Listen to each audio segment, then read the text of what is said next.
Un día como hoy, 25 de noviembre de 1955, hace exactamente 70 años, el segundo Tribunal Correccional de Lima decidía uno de los procesos constitucionales históricos del derecho peruano, el habeas corpus presentado por don José Luis Bustamante y Rivero, quien había sido presidente de la República entre 1945 y 1948 y que en el futuro sería juez de la Corte Internacional de Justicia, inclusive llegaría a presidirla. La sentencia contiene un voto en minoría, el del juez Domingo García Rada, que es un paradigma de independencia judicial y de integridad personal. De ello hablaremos unos minutos. Soy Guido Aguila Grados, docente de GACAL, y quiero presentarles una nueva entrega de El Derecho en la Historia de Tribuna Constitucional.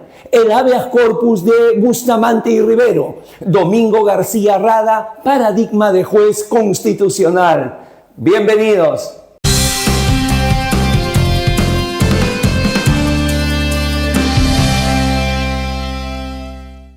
En 1955, Domingo García Rada presidía el segundo Tribunal Correccional, en un Perú gobernado por Manuel Odría y marcado por un clima de presión política. En ese contexto, el abogado Luis Bedoya Reyes presentó un habeas corpus en favor del expresidente José Luis Bustamante y Rivero, quien vivía en el exilio y no podía regresar porque el gobierno le negaba la visa de ingreso. No existía proceso alguno en su contra y la negativa se sustentaba únicamente en razones políticas, señalando que su presencia podía generar intranquilidad en vísperas de las elecciones de 1956. Según señalaba el artículo 67 de la Constitución de 1933, es libre el derecho de entrar, transitar y salir del territorio de la República, con las limitaciones que establecen las leyes penales, sanitarias y de extranjería. Por ello, las razones que se invocaban para negar el ingreso de Bustamante no calzaban en las excepciones constitucionales prescritas. La causa avanzó rápidamente, pues el Ministerio de Relaciones Exteriores declaró que no permitiría la entrada de Bustamante por considerarlo un riesgo para el orden público, y el ministro de Gobierno reiteró que su retorno estaba prohibido. Se intentó justificar esta decisión mediante la Ley de Seguridad Interior de la República, aunque sin haber seguido el procedimiento que esa misma ley establecía. Dentro del Poder Judicial el ambiente era delicado, pues varios magistrados temían represalias por decisiones contrarias a los intereses del Ejecutivo. García Rada se encontró prácticamente solo al considerar que el habeas corpus debía ser amparado. Revisó el expediente con cuidado y buscó orientación. El vocal jubilado, José Miguel de la Rosa, confirmó que su razonamiento era sólido y que la ley 11.049, invocada por el gobierno, no había sido aplicado conforme a sus reglas. Por otro lado, el padre Federico Kaiser le indicó que un juez debe obedecer a su conciencia, incluso cuando ello implica afrontar riesgos personales. Estas opiniones le dieron la certeza de que su deber era resolver, como siempre, conforme a ley. La situación se volvió más tensa cuando el presidente Odría lo citó a Palacio de Gobierno. Durante la entrevista, Odría le pidió directamente que votara en contra del recurso. García Rada explicó que ningún peruano puede ser impedido de vivir en su país en un proceso legal y que la Ley de Seguridad Interior no había sido utilizada según su propio procedimiento.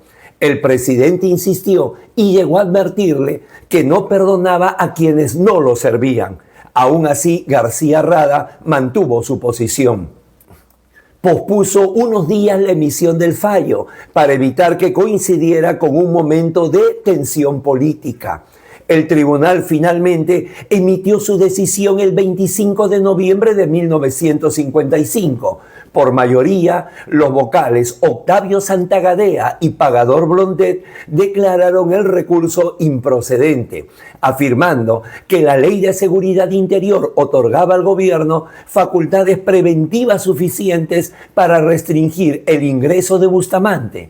El voto singular de García Rada señalaba: no estando comprendido el caso sub iudice dentro de los alcances precisos de la Ley Especial de Seguridad Interior de la República, debe entenderse que los preceptos constitucionales que garantizan el derecho a libre tránsito en el territorio de la República tienen pleno vigor. Para García Rada, la limitativa norma era de aplicación estricta, no extensiva. Además, no se había seguido el procedimiento señalado.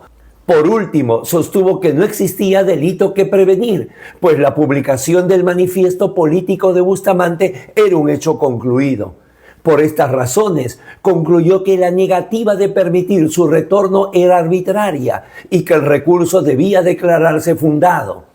El voto singular generó una notable repercusión política, ya que la prensa lo difundió íntegramente y obtuvo amplio respaldo ciudadano y académico. Mientras algunos colegas destacaron su independencia, otros expresaron preocupación por eventuales represalias, lo que evidenciaba el conflicto existente entre legalidad y poder político. La Corte Suprema confirmó luego la improcedencia del habeas corpus, señalando que la Ley de Seguridad Interior tenía rango penal y podía restringir el derecho de tránsito, y que el Poder Judicial no podía declarar su inconstitucionalidad en ese proceso. El ejemplar magistrado quedó solo en su labor garante de la Constitución como juez de habeas corpus. A comienzos de 1956, el gobierno dictó una ley de amnistía política que permitió finalmente el regreso de Bustamante, mostrando el carácter arbitrario de la prohibición inicial. De este modo, el voto singular de García Rada quedó como un ejemplo claro de integridad judicial y de coherencia con la ley, incluso en un momento complejo para las instituciones. En tiempos signados por los juicios paralelos, por la judicialización de la política y por un activismo judicial desorbitado al punto de llegar a realizar control difuso contra homine y pro Stato. Lo que deseamos es que el legado, la estela de Domingo García Rada se prolongue por un rato largo sobre la justicia constitucional peruana. Suscríbete a Tribuna Constitucional. Ven, forma parte de esta familia académico-jurídica. La ampliación de temas relacionados con la historia de los procesos constitucionales en el Perú y en el mundo los encuentras en la diversa oferta académica que brinda EGACAL, Escuela de Derecho. Muchísimas gracias. Que estén bien.